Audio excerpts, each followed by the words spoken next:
आशीष जी, जी sir, good afternoon sir. Good afternoon. Are we audible to you? हमें आप सुन पा रहे हैं? जी सर। अच्छा, आपने जो है 2018 में बीकॉम किया है। अभी तक क्या कर रहे हैं? जी सर मैं करंटली सिविल सर्विसेज की तैयारी कर रहा हूँ। 2016 में किया है। और अभी तक आप क्या कर रहे हैं? उसके बाद क्या कर रहे हैं? जी सर अभी मैं करंटली सिविल सर्विसेज की तैयारी कर रहा हूँ। अच्छा, इसके अलावा और कोई दूसरा अल्टरनेटिव आपने नहीं सोचा? जी नहीं सर मेरा एम सिविल सर्विसेज में जाना है। ओके। आप ये बताएं कि जो है डिपॉजिट्स कितने तरह की होती हैं? Sorry sir.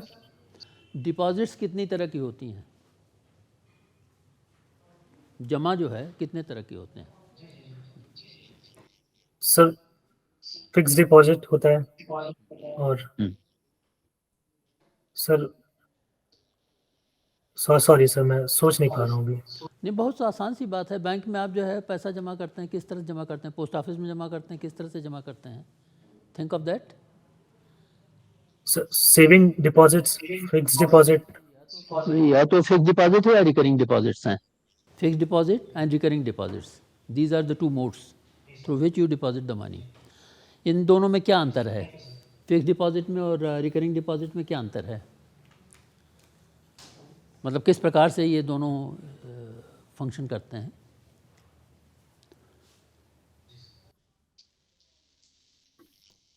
ये फिक्स सॉरी सर डिपॉजिट में आप एक साथ पैसा जमा कर देते हैं और उस पर आपको जो है 7%, 7.5% जो भी हो वो आपको जो है ब्याज मिलता है, और उसकी एक सीमित अवधि होती है।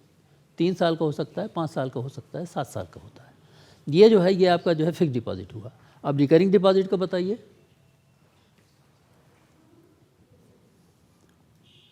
रिकरिंग डिपॉजिट का सर मैं श्योर नहीं हूँ। अगर उसमें सेविंग डिपॉजिट और जो जिसमें टाइम लिमिट नहीं होती हो, अगर वह है तो रिकरिंग डिपॉजिट कहेंगे नहीं, सर उसमें। टाइम लिमिट सब में होती है। रिकरिंग में ये है कि आप एक साथ ना जमा करके हर महीने कुछ पैसा जमा करते हैं और वो जो है एक्यूमुलेट होता जाता है। उसकी एक लिमिट है कि भाई जैसे किसान समृद्धि योजना है या जो है इस प्रकार की जो योजनाएं हैं वो इनका एक डेफिनेट पीरियड है।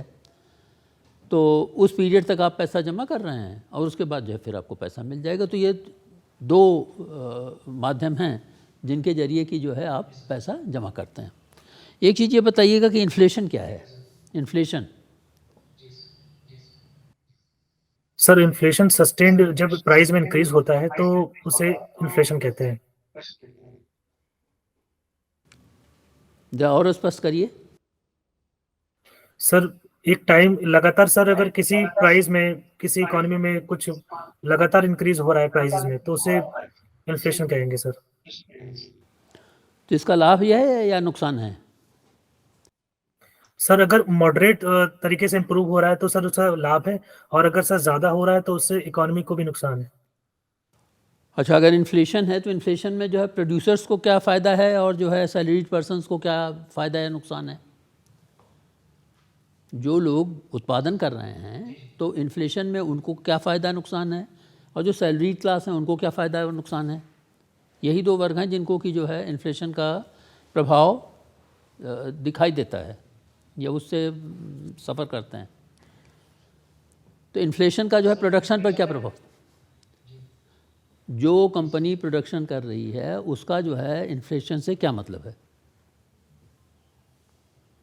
सर जो प्रोडक्शन करते हैं जब इन्फ्लेशन आता है तो कई बार कॉस्ट ऑफ जो प्रोडक्शन होता है वो इंक्रीज हो जाता है, तो उससे जो प्रोडक्ट में प्राइस में इंक्रीज हो जाता है जिससे जो डिमांड है मार्केट में वो डिक्रीज हो जाती है ज़्यादा इन्फ्लेशन आने से। तो सैलरी और जो एम्प्लॉयज़ होते हैं सर उसमें भी कहीं ना कहीं कटौती देखने को मिलती है। जब एक लिमिटेड अमाउंट में जब वो इन्वेस्ट होता है और इन्फ्लेशन ज़्यादा हो जाता है तो कंपनी का पैसा कम हो जाता है। तो कंपनी फ़ायदे में रहती है कि नुकसान में रहती है? कंपनी फ़ायदे में रहती है कि नुकसान में रहती है इन्फ्लेशन की स्थिति में? सर वो डिपेंड करता है, वैसे तो नुकसान में रहती है अगर ज़्यादा इन्फ्लेशन है तो। श्योर? सोच लीजिए। और सैलरी क्लास को क्या है, वो फ़ायदे में रहता है कि नुकसान में रहता है?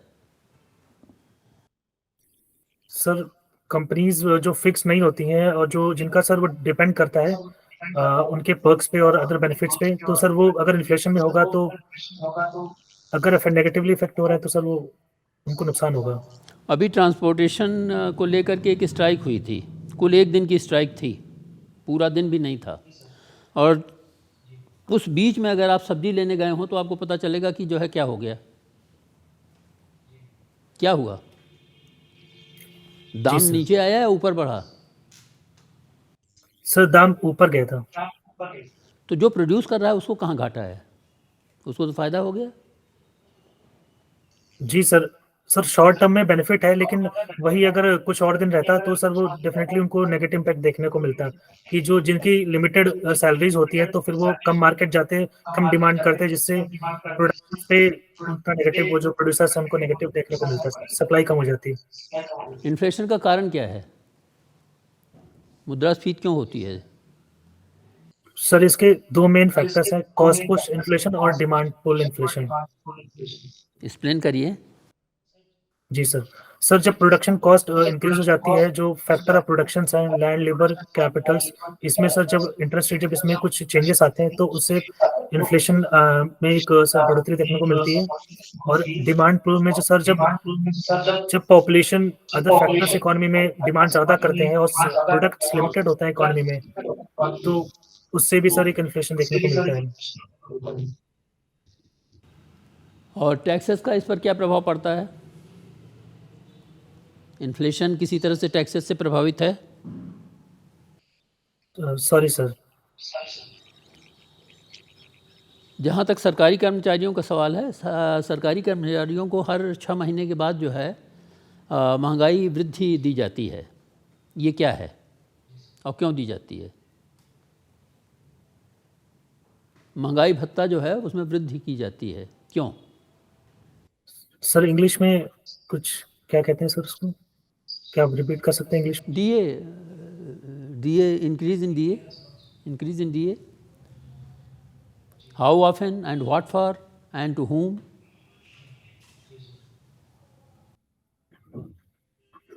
सर वो उनके जो जो इकोनॉमी में सर जो चेंजेस आते हैं, या फिर उनके जो भी ट्रांसपोर्टेशन एक्सपेंडिचर्स और जो भी उनके होते हैं सर, उसको वो पूरा करने के लिए डियरेंस अलाउंस दिया जाता है। After every 6 months, a method has been devised by the central government to gauge the level of inflation, and to compensate that, DA increase is there. So that for that they maintain all India price index, and on that basis this benefit is given to the employees. Are you sure about it? What are the other ways Sorry, sir. No, it's all right. We are just talking, and if you are not knowing, so we are here to tell you also. What could be the other reason of inflation? Wage demand, you say. What could be other demand? जी sir इसके कई और factors हैं, international impacts जब पड़ते हैं तो उसकी वजह से भी इन्फ्लेशन How? देखने को मिलता है। How international scenario affects this?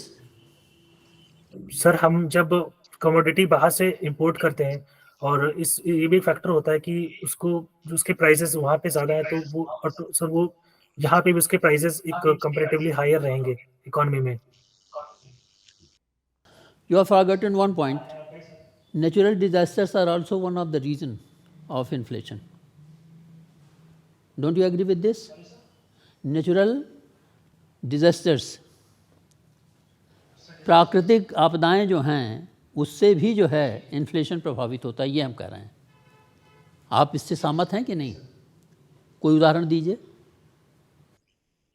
Ji sir corona sir जैसे सुनामी आती है या फिर उससे कोई एरिया अफेक्ट होता है, तो सर वहाँ पे जो लैंड और लेबर है उससे अफेक्ट होता है, तो प्रोडक्शन ऑटोमेटिकली डिक्रीज हो जाती है। तो सप्लाई कट होने की वजह से भी और पॉपुलेशन की डिमांड ज़्यादा होने से या उतनी रहने से एक जो चेंजेस देखने को मिलते हैं, तो उसमें इन्फ्लेशन हो सकता है सर। अभी थोड़े दिन पहले प्याज की कीमत बहुत बढ़ गई थी, टमाटर की कीमत बहुत बढ़ गई थी, उसका क्या कारण था? उसका कारण जो है नेचुरल डिज़ास्टर ही था। तो natural disaster is also one of the reasons for inflation. और इन्फ्लेशन में जो है, जो प्रोड्यूसिंग एजेंसी है उसको घाटा नहीं है, उसको घाटा नहीं है, क्योंकि वो तो जो है होर्डिंग कर लेते हैं। होर्डिंग क्या है? होर्डिंग बताइए, होर्डिंग क्या है? Stock piling.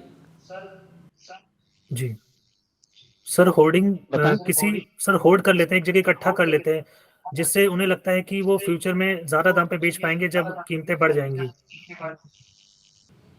तो hoarding is also one of the reasons of inflation, isn't it? Yes sir. एक सजग सरकार को इस मामले में क्या करना चाहिए? जी सर। सर सर आप होर्डिंग के केस में पूछ रहे हैं सर? नहीं, हम वाइड स्पेक्ट्रम में पूछ रहे हैं, पूरे कनात पे उसको अप्लाई करिए। इसको आप विशेष बना सकते हैं। सर जी सर, इन्फ्लेशन को टैकल करने के लिए जो होर्डिंग है सर, उसको टैकल करना चाहिए कि होर्डिंग ना हो किसी भी इलीगल तरीके से, और जिससे जो सस्टेन्ड सप्लाई है वो मेंटेन रहे, और फार्मर प्रोड्यूसर ऑर्गेनाइजेशन के साथ कोलैबोरेशन कर सकते हैं, जिससे प्रोडक्टिविटी और प्रोडक्शन दोनों को सर बढ़ाया जा सके। एमएसपी में सर और भी चीज़ों को इंक्लूड कर सकते हैं, जिससे फार्मर्स को एक बेहतर सप्लाई ऑफ गुड्स हो सके और बेहतर प्राइस मिल सके। और सर डाइवर्सिफाइड क्रॉप्स को हम प्रोडक्शन को प्रमोट कर सकते हैं, जिससे जो डिपेंडेंसी है कुछ गुड्स पे वो रिड्यूस हो, जिससे जो डिमांड है वो जो हाई डिमांड है वो टैकल हो सके। क्या इसका संबंध जो है प्रोडक्टिविटी से भी है? कुछ इन्फ्लेशन का संबंध प्रोडक्टिविटी से भी है? क्या है?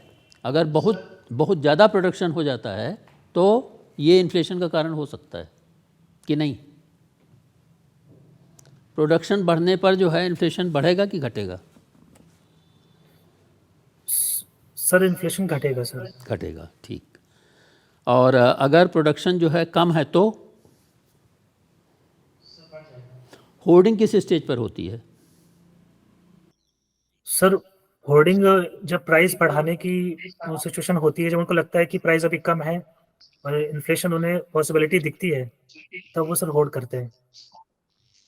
ये बताइए कि गवर्नमेंट जो है अपने सभी कार्यक्रमों वगैरह को चलाने के लिए, सरकार चलाने के लिए जो है कुछ टैक्सेस लगाती है। टैक्सेस के क्या प्रकार हैं? दो में लिमिट करिए।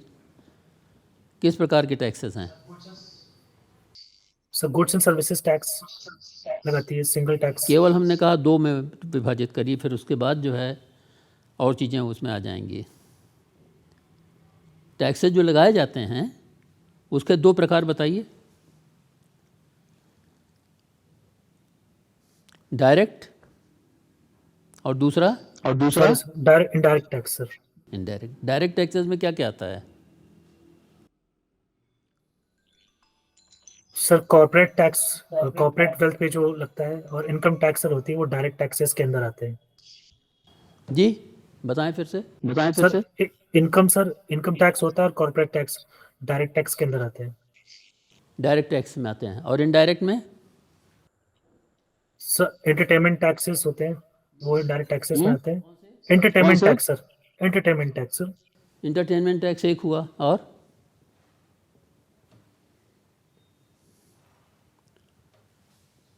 Goods and services? जी जी सर।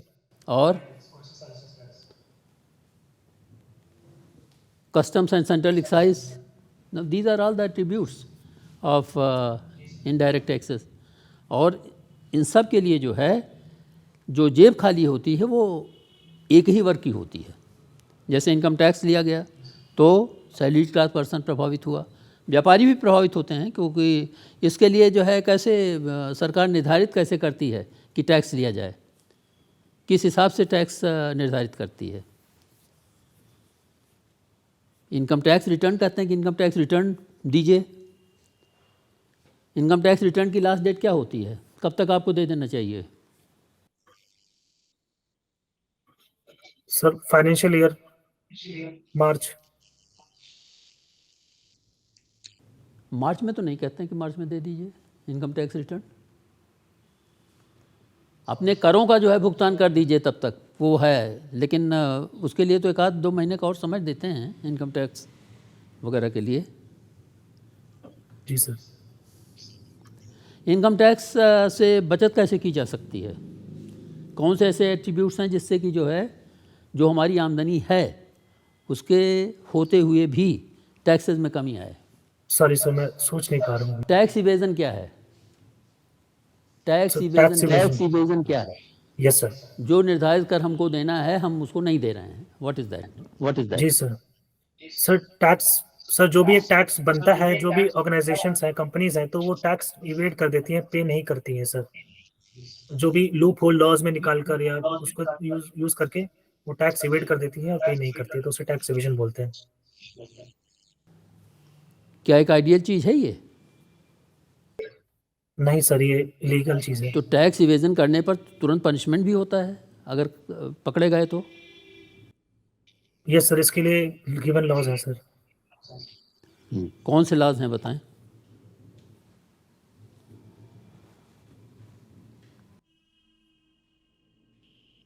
सॉरी सर, मैं रिकॉल नहीं कर पा रहा हूँ। ठीक है। आप इकोनॉमिक्स और वेल्थ में क्या अंतर है? कॉमर्स और वेल्थ में क्या अंतर है? कॉमर्स और इकोनॉमिक्स दोनों में क्या डिफरेंस है? Yes sir. सर कॉमर्स जो है गुड्स और सर्विसेज की एक्टिविटीज में डील करता है सर। इकोनॉमिक्स एक डिस्क्रिप्टिव एनालिसिस है कंजम्पशन इन्वेस्टमेंट का, जो कि ब्रॉडर एस्पेक्ट है सर। दोनों में संबंध क्या है? सर दोनों इकोनॉमिक एक्टिविटी से सर डील करते हैं।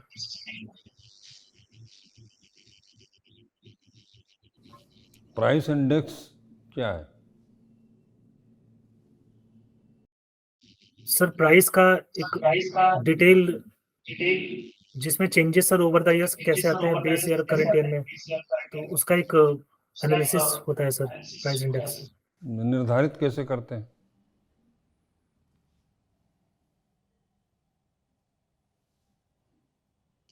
Sorry sir. तो कॉमर्स में आप क्या स्कोप नहीं देखते क्या आगे बढ़ने का? जी सर, मैंने ग्रेजुएशन में ही डिसाइड कर लिया था कि मुझे सिविल सर्विसेज में जाना है, तो सर उसके बाद फिर मैंने अपनी तैयारी को उस तरफ मोड़ दिया। क्या सब्जेक्ट लिए थे आप? ऑप्शनल भी थे उस समय? जी सर, जब मैंने मेंस दिया था सर उस टाइम इकोनॉमिक्स ऑप्शन था सर मेरा। कॉमर्स का क्या उपयोग होगा एडमिनिस्ट्रेशन में? जी सर। सर कॉमर्स से हम मनी और इन्वेस्टमेंट का एक बेटर फाइनेंशियल डिसीजन ले पाते हैं सर, तो उसके एक्सपीरियंस से एक बेटर इकोनॉमिकल अवेयरनेस और अच्छा इम्प्लीमेंटेशन दे सकते हैं। तो पॉलिसी मैटर तो आपके हाथ में है नहीं, वो तो ऊपर है। आपको जो आदेश मिलेगा वही काम करेंगे, तो फिर इसमें कॉमर्स का यूज़ कैसे करेंगे? जी सर। सर कोई भी स्कीम्स इम्प्लीमेंट होती है तो सर मेरा प्रयास यही रहेगा कि उसका इकोनॉमिकल वेस्टेज ना हो और सही तरीके से सही लोगों में उसको पहुंचाया जा सके, जो भी गोस्ट बेनिफिशियरीज हैं जैसे इश्यूज अराइज बिल्कुल भी ना हो। जैसे सर स्कीम्स में जो टारगेट बेनिफिशियरीज हैं रूरल एरियाज में, तो उनका काउंट करना, और जो भी गोस्ट बेनिफिशियरी सर जो फेक नेम फेक अकाउंट से होते हैं, तो उसका आधार लिंकेज करना ताकि कोई भी अराइज ना हो। तो गवर्नमेंट ने तो उसके लिए स्पेसिफिक डिपार्टमेंट बना रखे हैं, जैसे टैक्स डिपार्टमेंट है, एक्साइज है, कस्टम है। तो इससे वो निर्धारित करते रहते हैं कि क्या करना है क्या नहीं करना है। तो आपका रोल उसमें कितना ज़्यादा होगा? जी सर, कॉमर्स के एक्सपीरियंस से भी सर मैं जो डेवलपमेंट एक्टिविटीज में बाधाएं आती हैं, लैंड लैंड से रिलेटेड हो गया या फिर कोई भी मनी फाइनेंस से रिलेटेड हो गया, तो सर मैं उसको एक बेहतर तरीके से देखता हूँ कि मैं उसको सॉल्व कर सकता हूँ। फाइनेंस के डेवलपमेंट में बैंक की क्या भूमिका है? जी सर। बैंकों की क्या भूमिका है? सॉरी सर, क्या आप क्वेश्चन रिपीट कर सकते हैं पूरा? बैंक की क्या भूमिका है समाज में? जी सर। सर बैंकिंग जो है वो फाइनेंशियल इंक्लूजन को प्रमोट करती है सर, और फाइनेंशियल सेविंग को सोसाइटी में प्रमोट करती है, और जो इनफॉर्मलाइजेशन है सर, और जो दूसरे सेक्टर्स पे डिपेंडेंट है लोन लेने के लिए, तो उसको रिड्यूस करती है सर। कितने प्रकार के हैं बैंक?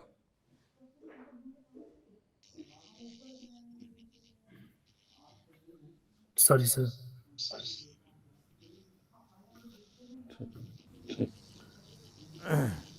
ये बताइए, आजकल पेपर में बहुत आ रहा है कि रुपया गिर रहा है। क्या है रुपया गिरना? जी सर, मनी डिवैल्यूशन जब होता है कि जब मनी कमजोर हो जाता है डॉलर के मुकाबले, इंटरनेशनल करेंसी के मुकाबले, तब सर उसे मनी डिवैल्यूशन बोलते हैं।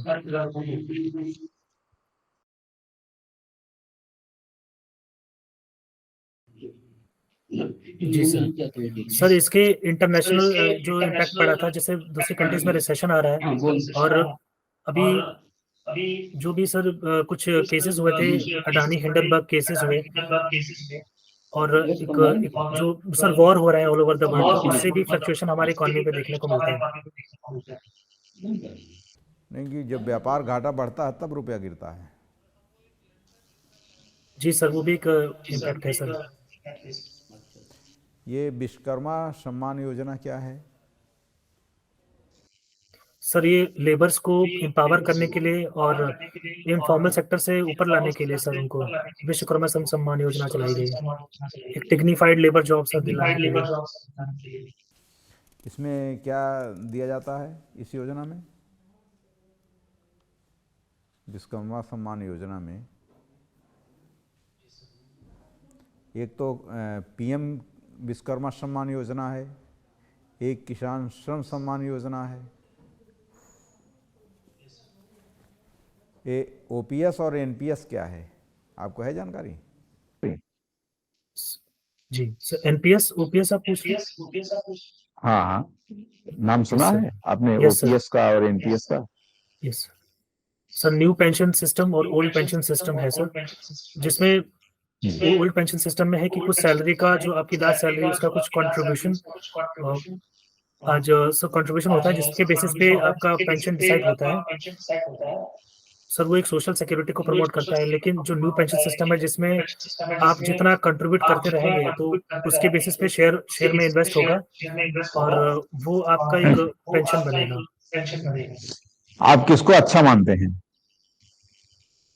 सर बदलते समय के साथ और गवर्नमेंट फाइनेंसिंग को ध्यान रखते हुए न्यू पेंशन सिस्टम ज्यादा अच्छा है। New pension system. Yes sir. New pension system अच्छा है या ओपीएस सिस्टम? आप किसे सर, अच्छा आप किसे अच्छा समझते हैं? जी सर न्यू पेंशन सिस्टम अच्छा है। जी। ये अभी भारत जो है अंतरिक्ष में अपने अभियान चला रहा है, उससे क्या लाभ है? उससे भारत की अर्थव्यवस्था को क्या लाभ मिलेगा, या भारत के विकास के लिए क्या लाभ मिलेगा? क्या इस अभियान में इतना पैसा लगाना जरूरी है? इस पर आप क्या बताते हैं? जी सर, हाल ही में इसरो ने कई सारे प्रोग्राम्स लॉन्च किए हैं, जैसे आदित्य L1, चंद्रयान 3, और सर कई सारे अभी भी एक्सपोसैट लॉन्च किया है सर। इसका ये बेनिफिट मिलता है कि एक बेटर स्ट्रॉन्ग इमेज जो है हमारे डिफेंस सेक्टर की, हमारे टेक्नोलॉजी सेक्टर की ऑल ओवर द वर्ल्ड जाती है, सबसे पहला। दूसरा सर, अभी चंद्रयान 3 मिशन लॉन्च हुआ था, तो उससे कई सारे हमें बेनिफिट मिलेगा सर, कई सारे डॉलर्स का, $1 मिलियन का हमें जिसमें बेनिफिट मिलेगा, और उससे सर हमारी अर्थव्यवस्था स्ट्रांग होगी, और इससे सर हमारी इसरो संस्था का भी एक मोरल बूस्ट होता है, कॉन्फिडेंस बूस्ट होता है कि हम भी जो है एक लीडिंग पोजीशन को अडॉप्ट कर सकते हैं। आजकल हमारे यहाँ जो बड़े बड़े आईआईटी से, आईआईएम से जो बड़े इंजीनियर निकल रहे हैं, ये बाहर चले जा रहे हैं, वो अपने देश में योगदान नहीं दे पा रहे हैं, दे रहे हैं। तो ये ब्रेन ड्रेन का रीज़न क्या है और इसको कैसे रोका जा सकता है?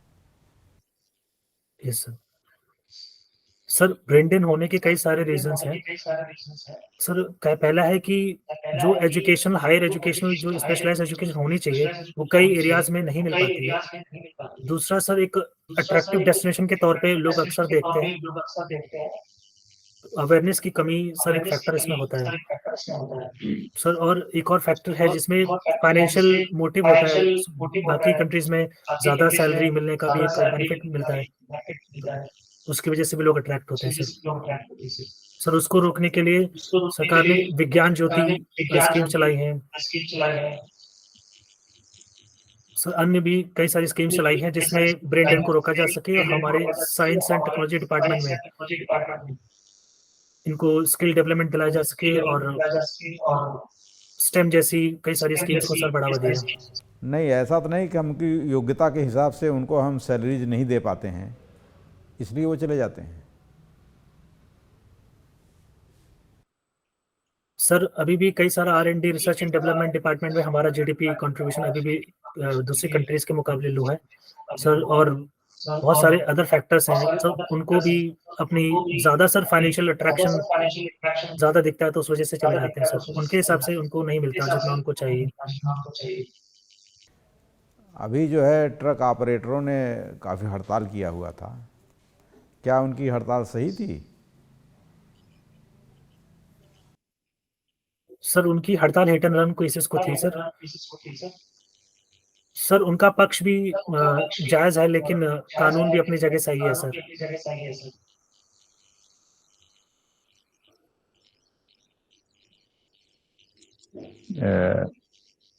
आप किस पद को वरीयता देंगे? सिलेक्शन आपका होता है तो किस पद को पहली वरीयता देंगे? जी सर डिप्टी कलेक्टर सर मेरी पहली प्रेफरेंस है। Deputy collector. आपको तो ग्रामीण क्षेत्रों में काम करना पड़ेगा। Yes sir. तो आप एज SDM कैसे वहाँ पर एक अच्छा काम करेंगे? आपकी किस योग्यता के आधार पर आपको SDM बनाया जाए कि आप वहाँ पर एक अच्छा कार्य करेंगे?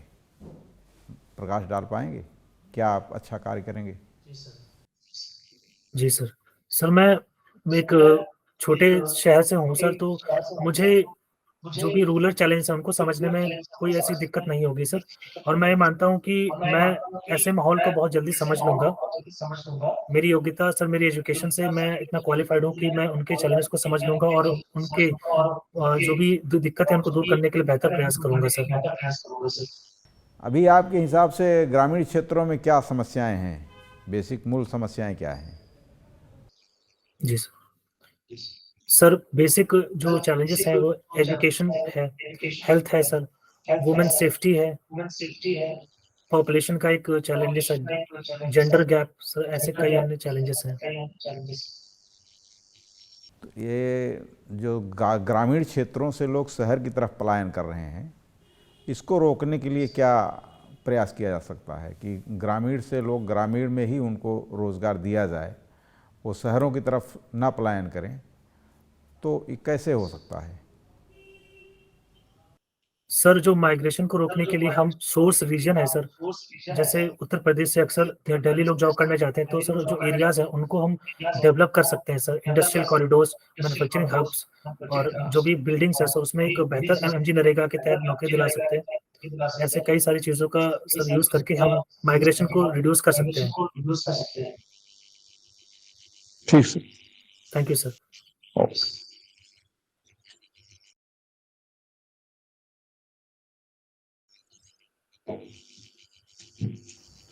आशीष जी, आप जो है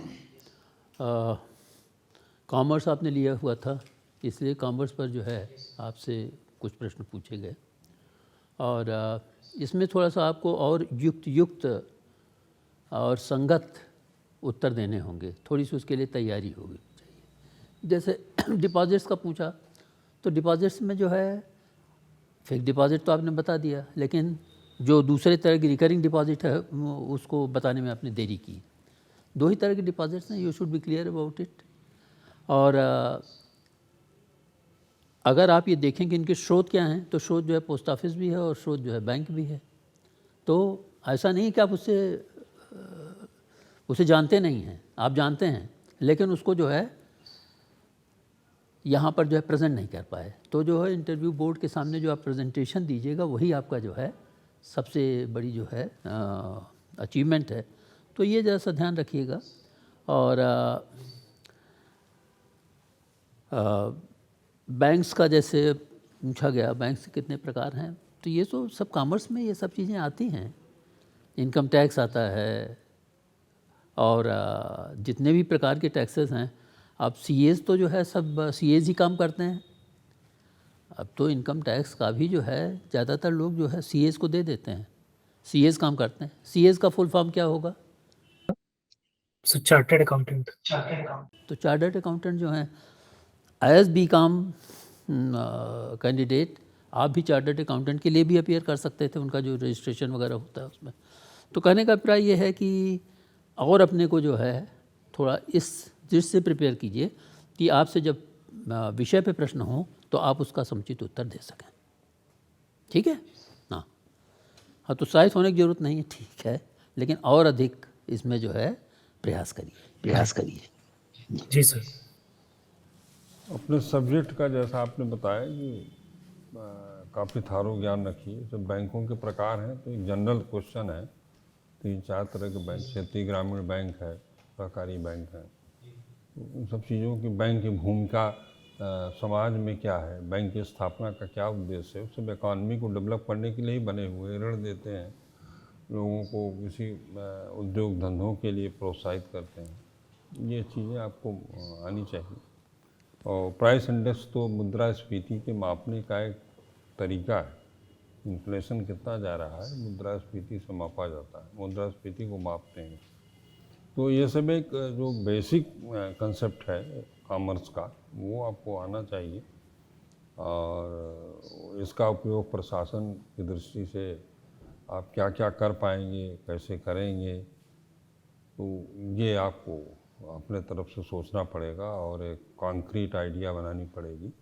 अगर इस प्रकार के क्वेश्चंस पूछे जाते हैं तो इनका बहुत ही कम संक्षिप्त रूप में और इंटरव्यू आपका किस डेट को है? उत्तर दीजिए। उत्तरों को बहुत ज़्यादा विस्तृत करने की ज़रूरत नहीं है। जहाँ मांगा जाए कि इसको एलेबोरेट करिए वहीं बताइए। बाकी तो एक कॉन्क्रीट रूप में क्या कंसेप्ट है उसको कम से कम शब्दों में स्पष्ट कर दीजिए। ठीक है, आगे तो इंटरव्यू आपका किस डेट को है? सर 11 की मॉर्निंग शिफ्ट है। ड्रेस आपका क्या रहेगा? सर ब्लू सूट है sir, blue suit and white shirt. कायदे से तो उसको पहन के बैठना चाहिए था आपको। ये पहले पहन लीजिएगा उसको। हैं? जी सर, मैंने पूछा था स्टाफ से तो उन्होंने मुझे बोला कैजुअल आप पहन सकते हैं, तो इसलिए ठीक है, कोई बात नहीं। लेकिन इंटरव्यू बोर्ड में जाते समय पहली बार चीज़ें पहन के जाएंगे तो अनकंफर्टेबल फील करेंगे। इसलिए हम लोग कहना कि बिल्कुल नॉर्मल आप ड्रेस में रहें और नॉर्मल ही जाएं। कोई ड्रेस से मेरा इशू नहीं है कि कैसा हो क्या हो, लेकिन जो भी रहे बिल्कुल नॉर्मल रहे। ठीक है। आप जो है पेपर जो है इधर जो देश की समस्याएं हैं, प्रदेश की समस्याएं हैं, जो सारी चीज़ें हैं, जो ज्वलंत मामले हैं, उसको डेली आप पेपर देखते रहिए बाकायदा। उस पर अपना क्या सलूशन होना चाहिए। हमेशा जो भी नेशनल और इंटरनेशनल मैटर पर कहीं भी कोई बात पूछी जाती है आपसे, तो उसमें आपको भारत का पक्ष जो है ऊपर रखना है हमेशा। चाहे इधर चाहे मालदीव का प्रकरण आ रहा है, चाहे उधर लाल सागर के आ रहा है, इजराइल का आ रहा है, कहीं भी विश्व स्तर पर किसी भी इशू में, इंटरनेशनल इशू में जो भी चीज़ें अगर आपसे पूछी जाती हैं तो हमेशा आप भारत का पक्ष रखिएगा। बाकी और सब ठीक है। आपको कोई डाउट्स हैं, कुछ पूछना है हम लोगों से तो पूछिए। जी सर, वो कॉमर्स वाले में कॉन्क्रीट क्या जवाब दे सकता हूँ? जैसे सर मैंने मनी और इन्वेस्टमेंट का बोला। सर अच्छा, उसमें तो देखिए सबसे बड़ी चीज़ ये है कि पहले आप उसको लिपिबद्ध कीजिए। जो आप बोलना चाहते हैं उसको पहले, आपके पास समय है तो इसको जो है कोऑर्डिनेट करने के लिए आपको पहले लिख लेना चाहिए कि ये पॉइंट्स हैं। और एक जो सबसे बड़ी बात है हम जो समझते हैं वो ये है कि आपकी जो एजुकेशन है उस स्तर से तो आप इस पद के लिए उपयुक्त हैं ही। ये जो है, जो आपकी एडिशनल क्वालिफिकेशन है, अभी एक तरह से मतलब आर्ट साइड, साइंस साइड और कॉमर्स साइड 3 हुई, तो इन 3 साइड्स में आप एक साइड को रिप्रेजेंट करते हैं। अब इसकी क्या उपयोगिता है, इसको जो है आपको अपने से भी सोचना पड़ेगा। और इसकी उपयोगिता ये है कि जहाँ भी इस प्रकार की गतिविधियाँ होंगी जिसमें कॉमर्स की ज़रूरत होगी, तो वहाँ हम जो है और अधिक अच्छी तरह से उसको कर सकेंगे। वो भी आपको अपने से बनाना पड़ेगा कि प्रशासन के किन किन क्षेत्रों में आपके विषय की आवश्यकता होगी और किस तरह से आप उसको जो है एड्रेस करेंगे। नहीं, गलत तो ट्रक ऑपरेटरों का पक्ष सही है, सरकार का पक्ष गलत है। सर वो मुझे लग रहा है वो स्टैंड मैंने गलत ले लिया। वो हिट एंड रन केस में वो जो हड़ताल हुई थी, तो सर मैंने बोल दिया कि उनका पक्ष, क्या सर वो गलत है? क्या जी? नहीं, गलत तो ट्रक ऑपरेटरों का पक्ष सही है, सरकार का पक्ष गलत है। नहीं, ऐसा नहीं नहीं, है। सर, ऐसा नहीं है। जी, सर, मैंने दोनों का सही बोला गलत कि कुछ भी जी। देखिए, गलत कुछ भी नहीं है। गलत न एक्ट है, न गलत ट्रक ऑपरेटरों का जो है हड़ताल है। उसमें कुछ कन्फ्यूजन्स हैं जिसको जो है रिमूव करने की आवश्यकता है। बाकी गवर्नमेंट ने जो ये भाग जा रहे हैं लोग, तमाम गतिविधियां हो रही हैं कि आप देख रहे हैं सड़क पे, आप लखनऊ में ही देखे होंगे कि उनके एक सीओ के लड़के को ही ट्रक गाड़ी वालों ने कुचल दिया। इस तरह से तो इन चीज़ों से इनकार नहीं किया जा सकता, हो रहा है। स्पेशली जो ड्रिंक करके गाड़ियां चला रहे हैं, तो ऐसा नहीं कि ट्रक ऑपरेटर हर जगह सही हैं, ट्रक ऑपरेटर भी गलत हैं। तो उसमें ऐसा नहीं कि ये कहीं पक्ष का, इस तरह से अपना संतुलित बातें रखिएगा।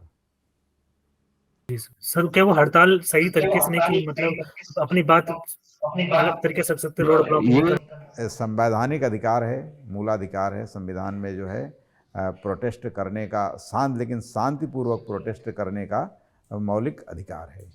उसके तहत लोग अपना कर सकते हैं, उसी के तहत उन लोगों ने अपना किया। जी सर, बस यही डाउट है मेरा। ठीक, okay thank you sir. Okay bye.